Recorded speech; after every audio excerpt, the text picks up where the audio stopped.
Hello दोस्तों, माइंडफिट growth channel में आपका स्वागत है। मैं कैप्टन सुंदर चंद ठाकुर आपकी खिदमत के लिए तैयार हूं। खिदमत का मतलब है आपको कुछ ऐसा सिखाने की कोशिश करना जिससे आप पर्सनल ग्रोथ के रास्ते पर आगे बढ़ें और एक हेल्दी, सक्सेसफुल और ब्लिसफुल जीवन जिएं।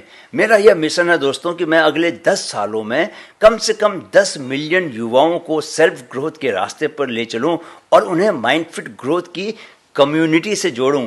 दोस्तों, मैं आप लोगों को बताना चाहता हूं कि मैंने एक लोअर मिडिल क्लास फैमिली में जन्म लिया। मेरे जो पिताजी थे वे भारतीय सेना में सिपाही थे। 15 साल की छोटी उम्र में ही मेरे पिताजी 10वीं पास करते ही सेना में, इंडियन आर्मी में भर्ती हो गए थे। मेरा परिवार जो है वो उत्तराखंड के कुमाऊं क्षेत्र से है। To be exact, I was born in district Pithoragarh, a tiny little district in the hills of Himalayas. मेरे पिता आर्मी में अफसर बनना चाहते थे, ऑफिसर बनना चाहते थे। उन्होंने 7 बार रिटन एग्जाम क्लियर किया, लेकिन वह हर बार एसएसबी इंटरव्यू में रह गए। उनकी इच्छा पूरी करने की मंशा से मैंने अपने पहले ही अटेम्प्ट में सीडीएस का एग्ज़ाम क्लियर किया और ऑफिसर्स ट्रेनिंग एकेडमी मद्रास, उन दिनों मद्रास कहलाता था, चेन्नई से पास आउट होकर मैं इंडियन आर्मी में एक कमीशन ऑफिसर बना।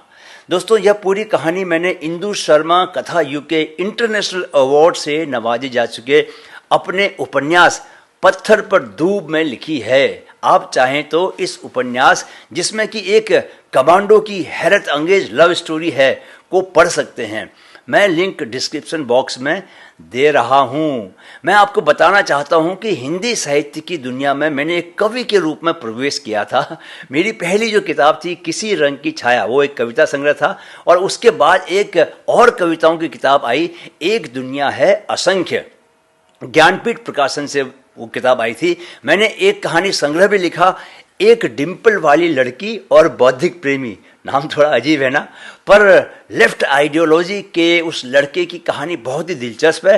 किताब आपको वाणी प्रकाशन से मिलेगी। अब अपनी लेटेस्ट किताब के बारे में बता दूं कि खुद से जीत। जी हाँ, ये जो टाइटल है किताब का, ये मेरी लेटेस्ट किताब है। ये भी वाणी प्रकाशन से आई है और पिछले ही साल आई है और इसका 3rd एडिशन आ चुका है। आपकी प्यार मोहब्बत के लिए बहुत धन्यवाद। किताब में मैंने अपनी रनिंग जर्नी के बारे में बताया है दोस्तों, कि कैसे मैंने 2012 में सीधे एक फुल मैराथन दौड़कर अपनी मैराथन जर्नी की शुरुआत की थी और धीरे धीरे मैंने कैसे अपनी बुरी आदतों, खासकर स्मोकिंग, उस आदत से छुटकारा पाया। दोस्तों, मैराथन दौड़ने के लिए सबसे ज़्यादा जिस चीज़ की ज़रूरत पड़ती है वो है टाइम।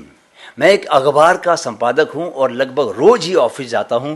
ऑफिस के काम से कोई कंप्रोमाइज़ नहीं कर सकता, क्योंकि काम बहुत सेंसिटिव, बहुत संवेदनशील है और जिम्मेदारी वाला भी है। ऑब्वियसली रनिंग भी करनी पड़ती है, ऑफिस के काम भी करने पड़ते हैं, परिवार को भी देखना पड़ता है। फिटनेस, योगा, माइंडफुल मेडिटेशन भी मैं करता हूँ, किताबें भी पढ़ता हूँ। लगभग रोज ही अपने क्रिकेटर भतीजे उन्मुख चंद और बॉक्सर विमल पुनेरा को मेंटल कोचिंग देने के लिए उनसे बात भी करता हूँ और 2 यूट्यूब चैनल के लिए कंटेंट क्रिएट करते हुए अपनी नॉलेज बढ़ाने के लिए नए नए कोर्सेज भी करने पड़ते हैं मुझे। सोचिए दोस्तों, इतना सब कैसे पॉसिबल है? क्या आप बता सकते हैं कि इसके लिए किस जादुई, किस मैजिकल चीज़ की ज़रूरत है? जी हाँ, सही सोचा आपने। इसके लिए अपने टाइम को मैनेज करने की ज़रूरत है, क्योंकि टाइम तो सबके पास बराबर ही रहता है। जो उसे मैनेज करता है वो ज़्यादा काम कर पाता है, जो उसे मैनेज नहीं कर पाता वह टाइम का रोना रोता ही रहता है। दोस्तों, आज मैं टाइम मैनेजमेंट पर बात करते हुए आपको अपने वे ओरिजिनल तरीके, जी हाँ ओरिजिनल तरीके बताऊंगा, जिनसे मैं अपने टाइम को थोड़ा बेहतर तरीके से मैनेज करते हुए डेली रूटीन में हाई प्रोडक्टिविटी मेंटेन करता हूं। इन तरीकों के अलावा मैं टाइम मैनेजमेंट की आजकल प्रचलित दूसरी टेक्निक्स भी आप लोगों को बताने वाला हूं। कृपया नोट्स जरूर लें ताकि आप उन्हें रिवाइज कर सकें और ये टेक्निक्स आपकी रूटीन, आपकी दिनचर्या का भी हिस्सा बन सकें।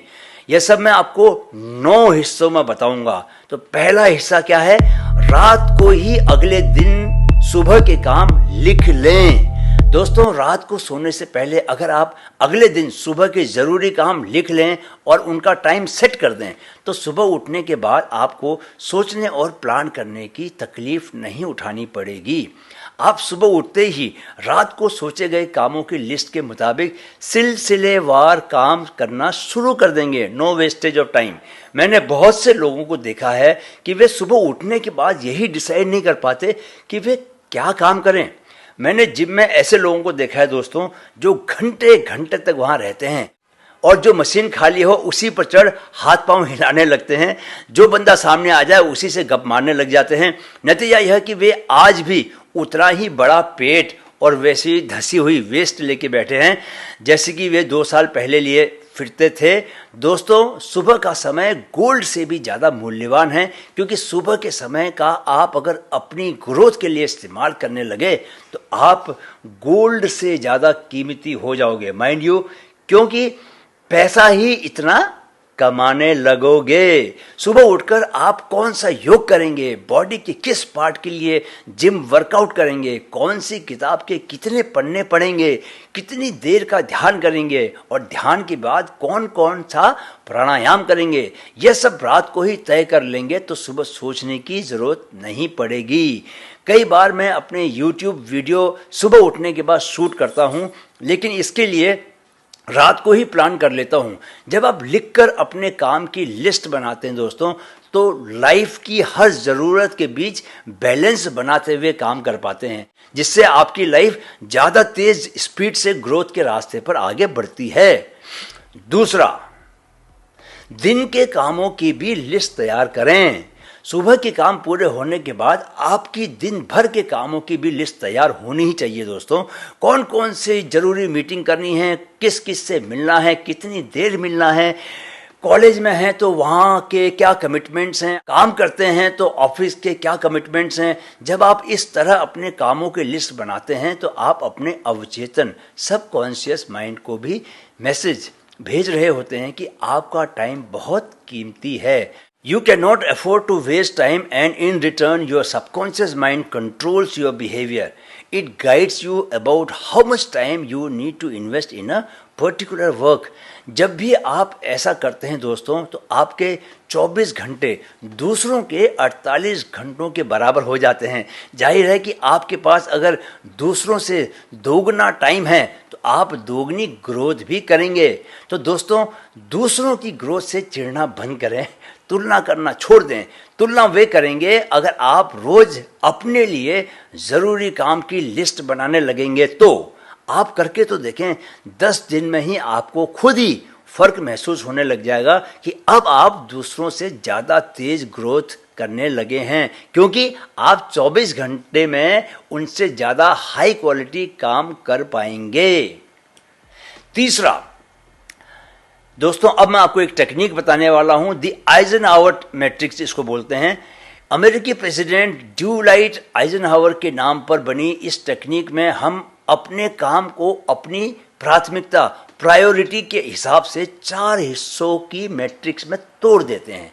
पहले हिस्से में क्या होता है दोस्तों? पहला हिस्सा जो होता है वो डू फर्स्ट, यानी इसमें ऐसे काम होते हैं जो बहुत ज़रूरी होते हैं, जिन पर तुरंत ध्यान दिए जाने की ज़रूरत होती है। अपने लक्ष्यों को पाने के लिए इन कामों को पूरा करना ज़रूरी होता है। इन कामों को हमेशा तुरंत करें। दूसरा हिस्सा नॉट अर्जेंट, यानी तुरंत करने की ज़रूरत नहीं। दूसरा हिस्सा होता है शेड्यूल का। ये वे काम होते हैं जो आपके लॉन्ग टर्म गोल्स के लिए तो ज़रूरी होते हैं, लेकिन इन्हें किसी टाइम फ्रेम के भीतर करने की कोई ऐसी पाबंदी नहीं होती। इन कामों को प्रोक्रेस्टिनेट न करें, बल्कि इनके लिए टाइम सुनिश्चित करें। तीसरा हिस्सा अर्जेंट बट नॉट इम्पोर्टेंट। यह हिस्सा होता है डेलीगेट करने वाले कामों का। इन्हें करना ज़रूरी है, लेकिन ये आपके लिए बहुत ज़्यादा महत्व के नहीं होते। यानी आप इस कैटेगरी में आने वाले कामों को दूसरों को डेलीगेट कर सकते हैं दोस्तों। इससे आप अपने लिए समय बचा पाते हैं और उसमें ज़्यादा ज़रूरी काम करते हैं।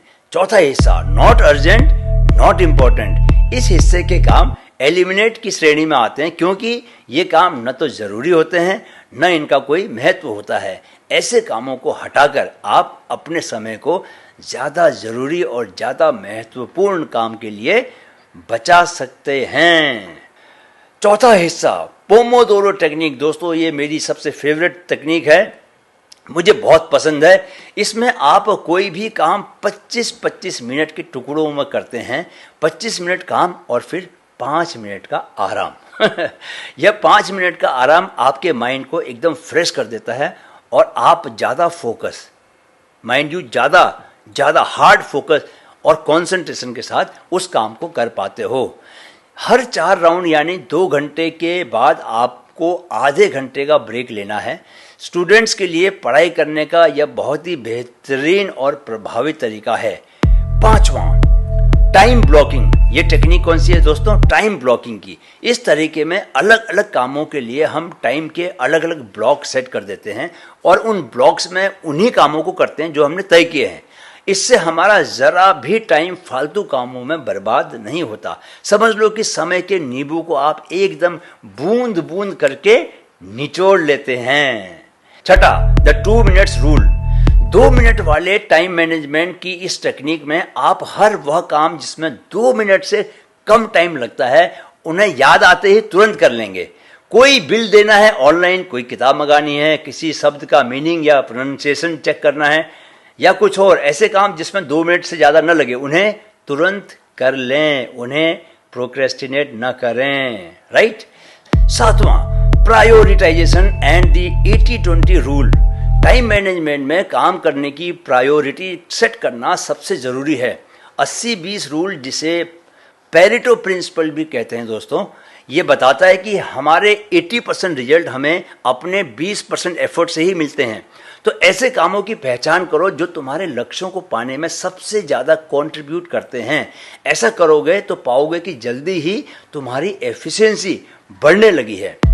8वां, दिस इज वेरी इंपॉर्टेंट दोस्तों, डिजिटल डिटॉक्स एंड माइंडफुलनेस। ये मैं बहुत करता हूँ, करने की कोशिश करता हूँ एक ऐसे समय में जबकि हम लगातार बाहरी दुनिया के संपर्क में बने रहते हैं और सूचनाओं को कंज्यूम करते रहते हैं।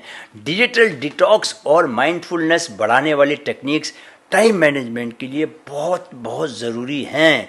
जितना आपका दिमाग शांत रहेगा दोस्तों, आप उतना ही प्रभावी तरीके से और उतना ही क्वालिटी के काम कर पाओगे। 9वां और आखिरी हिस्सा है दोस्तों, ध्यान से सुने, रिव्यू एंड रिफ्लेक्शन। ये बहुत ज़रूरी पार्ट है दोस्तों। यह बहुत ज़रूरी इसलिए है क्योंकि हम अपनी टाइम मैनेजमेंट स्ट्रेटजीज का रिव्यू करते रहेंगे कि कौन सी टेक्निक हमारे लिए काम कर रही है और कौन से नहीं, तो इसका हमें सीधा फ़ायदा पहुंचेगा। थोड़ा बहुत एडजस्टमेंट करने की ज़रूरत पड़ सकती है दोस्तों। लगातार सुधार से ही हम अपनी लॉन्ग टर्म सक्सेस को सुनिश्चित कर सकते हैं, इसलिए रिव्यू जरूर करते रहें। तो दोस्तों, ये 9 पॉइंट्स थे, 9 हिस्से थे टाइम मैनेजमेंट की स्ट्रेटेजी के। हमने इसमें आजकल बड़ी बड़ी कंपनियों के सीनियर एग्जीक्यूटिव्स और सीईओ द्वारा इस्तेमाल की जा रही टेक्निक्स को भी बताया है। इन तरीकों के इस्तेमाल से आप भी बड़ी कंपनी के सीईओ बन सकते हैं। याद रखें कि बड़ी बात ज़्यादा करना नहीं, बल्कि वह करना है जो तुम्हारे लिए, तुम्हारी सफलता के लिए ज़्यादा ज़रूरी है। अगर तुम्हें इस वीडियो से मदद मिली, मेरा कंटेंट अगर तुम्हें पसंद आया तो थम्स अप ज़रूर करें। चैनल को सब्सक्राइब कर मेरे साथ जुड़ें, हम साथ साथ आगे बढ़ेंगे। मेरा मिशन आपको मैं बता ही चुका हूँ, 10 मिलियन युवाओं से जुड़ना और उन्हें सफल, हेल्दी और आनंद से भरा जीवन जीने में मदद करना है। कृपया मुझे कमेंट बॉक्स में बताएं कि आप टाइम मैनेजमेंट की कौन सी टेक्निक यूज करने वाले हैं। मैं कैप्टन सुंदर चंद ठाकुर आपको 2 दिन बाद फिर मिलूँगा अगले वीडियो के साथ। तब तक इन टेक्निक्स का अभ्यास करते रहें, ज़रूर टाइम वेस्ट बिल्कुल ना करें। और टाइम इज गोल्ड, ये समझ लें, ये तो बहुत पुरानी बात है, टाइम इज गोल्ड। मैं तो कहता हूँ कि समय ही जीवन है, जीवन बर्बाद न करें। माइंडफिट ग्रोथ चैनल में आने और वीडियो को देखने के लिए बहुत बहुत धन्यवाद। मन में है तो मुमकिन है, मन में है तो मुमकिन है।